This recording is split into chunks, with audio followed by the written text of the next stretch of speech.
Bon, bonjour, aujourd'hui on va parler de la douance et des médicaments. La raison pourquoi je veux parler des médicaments et la douance, c'est que il faut comprendre que toute ma vie j'ai cherché la maladie que j'avais.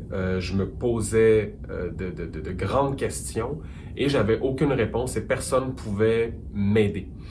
Je vais peut-être faire un parallèle si j'y pense avec ma mère.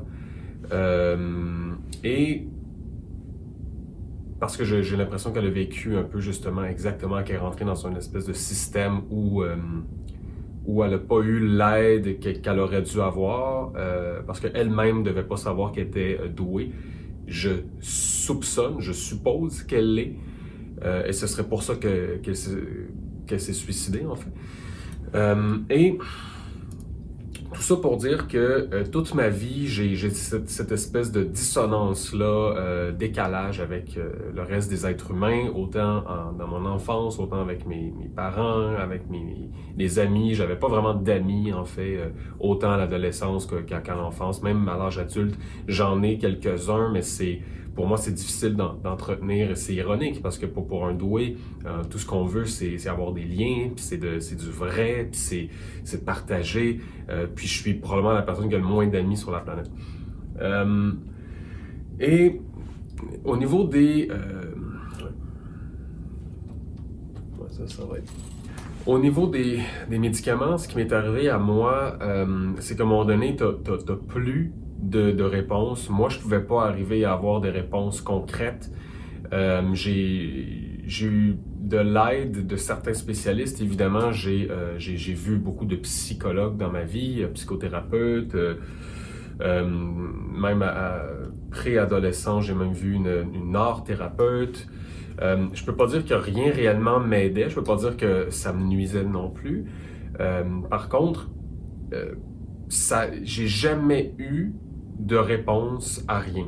Et à l'âge adulte, à un moment donné, je suis avec un ami, puis lui, il me raconte qu'il y a eu une phase, en fait, une crise qui a fait en sorte que ses parents ou sa conjointe l'a amené à Douglas, au centre psychiatrique, dans le fond, où c'est ouvert, si on veut, au public. Là. Tu peux aller là pour avoir des soins si tu es en crise ou pour... Bon.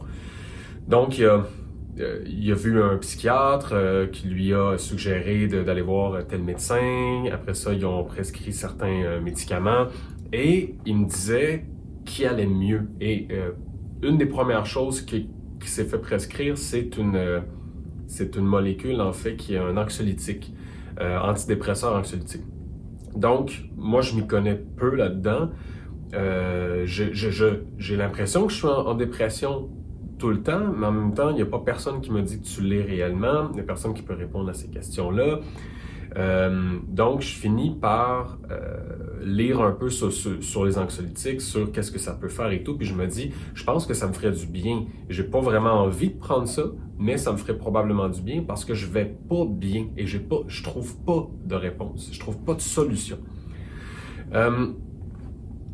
Il me suggère d'aller à Douglas, à Montréal. Moi, j'habite sur la Rive-Sud. Et je dis oui, ok, je vais peut-être y aller à un moment donné, mais tu sais, je suis jamais en crise. Je vais toujours mal, je vais jamais bien, mais je suis pas en crise. Je fais pas le bacon puis je me roule par terre ou... Donc, je me dis, quand est-ce que je vais pouvoir y aller? Est-ce que je suis éligible? Est-ce que c'est accessible pour moi? Est-ce que je peux faire ça?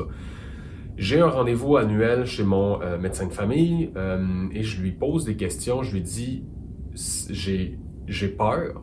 J'ai peur d'avoir la même chose que ma mère qui s'est suicidée.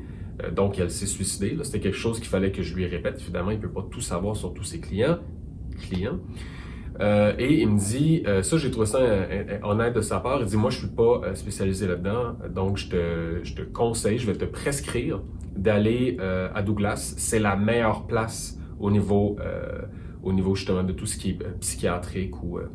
Et là je me dis, wow, ok, donc mon ami il n'est pas allé à n'importe où, il est vraiment allé à la meilleure hôpital.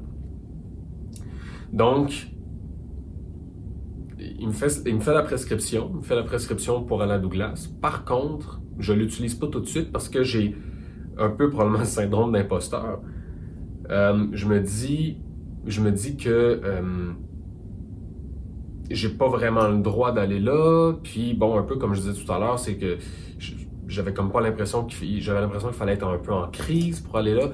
Donc 6 mois plus tard, je me dis, ou quelque chose comme ça, vraiment, vraiment longtemps, je veux pas que la prescription soit plus bonne parce que je crois qu'à un moment donné, il y a une genre de date de péremption là-dessus. Péremption, c'est peut-être pour les aliments, mais bon, vous avez compris, il y a une expiration. Donc, j'en parle aux gens autour de moi et je me dis, bon, je pense que je vais devoir y aller. Mon ami me suggère, parce que j'en parle avec lui, il me suggère d'y aller la fin de semaine et qu'il allait m'accompagner. J'ai trouvé ça très, très, très sympathique de sa part, très gentil. Donc, je me suis dit, bon, OK, qu'est-ce que tu dirais si on y allait samedi? Est-ce que ça t'irait si on pouvait y aller en fin de semaine? Donc, c'était samedi ou dimanche. Donc, on finit par y aller tôt le matin parce qu'il m'avait suggéré d'y aller plus tôt parce qu'il y avait plus de place ou plus de disponibilité. C'était plus efficace. Donc, on se rend là, on va évidemment au petit comptoir, je lui donne ma carte d'assurance maladie. Ici, au Canada, on a une assurance pour ça. Donc, la femme semble dire, OK, je vais contacter un médecin, mais il n'y a pas de psychiatre aujourd'hui, c'est uniquement un médecin de garde qui est un médecin généraliste, mais qui est quand même, qui a un bon background en psychiatrie vu qu'il est ici. Donc, je dis, bon, OK, pas de problème. Elle dit, ça va prendre du temps. OK, pas de problème.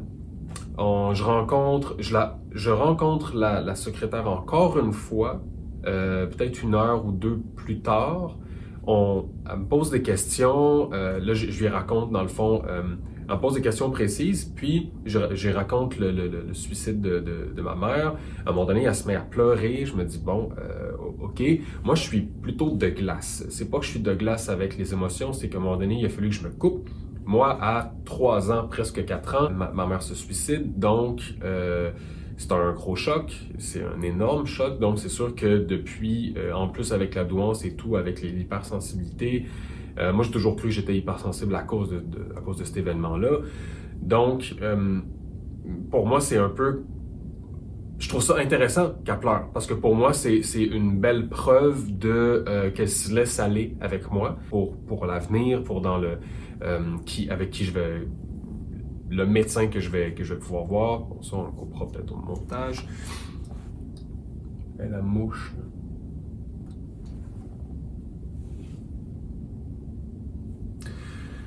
Donc,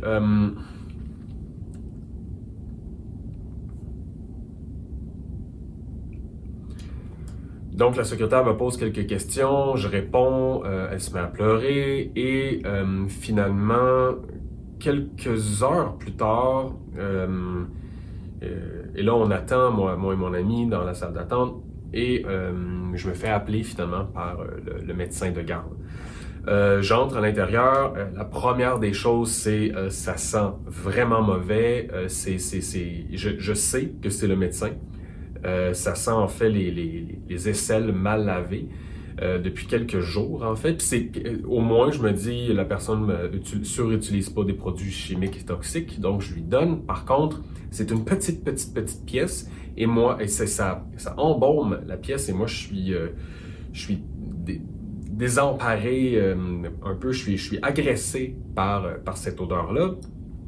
Et il me dit, on est vraiment désolé, mais en fait, il n'a jamais dit désolé, là, mais il me dit qu'ils ne desservent pas les gens de la Rive-Sud.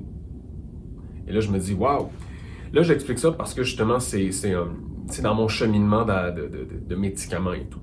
Et là, mon ami qui est juste à côté de moi, évidemment, qui dit rien. Là, finalement, le speech du médecin, c'est de dire que j'ai pas d'affaire à venir à Montréal alors qu'ils ne desservent pas les gens de la Rive-Sud ou de l'extérieur de Montréal et que tout ce que je veux, en fait, entre parenthèses, il me fait comprendre que tout ce que je veux, c'est prendre de la drogue. C'est de me faire prescrire des molécules pour triper. Puis il me dit que de toute façon, que je dois être bipolaire, puis que les médicaments vont me faire voir Jésus dans ma soupe, puis c'est sûrement ça que je veux, mais si je veux pas ça, ben de pas de pas consommer de drogue. Et là, je me dis, mais je consomme pas de drogue. Je venais de lui d'avouer que j'avais déjà dit, de toute façon, j'étais très honnête, que un de mes amis, en fait, m'avait donné une pilule que j'avais lu dessus, évidemment. C'est un... Faut pas faire ça. Sauf que je savais que c'était pas dangereux pour moi. Et c'était un anxiolytique, justement, qui donne... enfin, c'était du Seroquel, qui donne à des patients qui sont agités ou... et ça m'avait vraiment aidé à dormir, ce que j'arrivais pas à faire à l'époque. Donc, je me dis, mais j'ai été honnête avec ça, j'ai pas caché que j'ai pris cette molécule-là ou que... donc, et je consommais absolument aucune drogue, même pas d'alcool, même pas à cette époque-là, mais sinon pas en grande quantité, je parle de l'alcool parce que je prenais aucune drogue à part des trucs prescrits pour mes migraines, mes douleurs chroniques. Donc, pendant à peu près une demi-heure, le médecin me ridiculise devant mon ami et une jeune femme, parce que j'ai oublié de dire qu'il y avait une fille qui était en train de faire probablement sa médecine et que est en train de faire un stage à l'hôpital, puis en psychiatrie. Et pauvre jeune fille qui était plus jeune que moi, qui devait avoir début vingtaine, qui comprenait pas qu'est-ce qui se passait parce que le monsieur était à la limite agressif avec moi, agressant. Il m'accusait de choses qui n'avaient aucun sens et la jeune fille était comme ça. Je vais toujours me souvenir qu'elle n'osait même pas me regarder parce qu'elle devait se dire comment quelqu'un peut traiter un patient de cette façon-là. Et ce qui est ironique, c'est que peut-être que le médecin voulait montrer qu'il faisait bien son travail, dans le fond, puis qu'il disait, bon, regarde comment qu'on fait pour bien éliminer ces problèmes-là, moi étant le problème. Donc, à un moment donné, mon ami décide de prendre la parole pour dire « Ouais, mais on est venu ici pour avoir de l'aide parce qu'on s'est fait dire que nanana, nanana. » Et ça le craint, qu'il devient encore plus fou. Il devient vraiment encore plus arrogant et agressif dans ce qu'il dit. Moi, j'ai rien dit de toute la séance. Je suis juste complètement flabbergasté, abasourdi de qu'est-ce qui est en train de se passer ou qu'est-ce qui n'est pas en train de se passer. Et je me dis, mais ça se peut pas. C'est impossible. Ça peut pas m'arriver présentement. J'ai clairement dit, je crois avoir une maladie, je ne sais pas ce que j'ai. J'ai un mal-être profond, constant. J'ai besoin d'aide. Et puisque j'étais pas en crise, et puisque... parce qu'ils prennent les gens en crise plus facilement que quelqu'un que... Évidemment que moi, je vais pas faker une crise. Jamais je vais faire ça. Ça fait pas partie de moi. Et peut-être que c'est pas une bonne chose de penser comme ça, sauf que moi, je vais jamais exagérer une situation pour avoir quelque chose, pour atteindre un but et avoir quelque chose.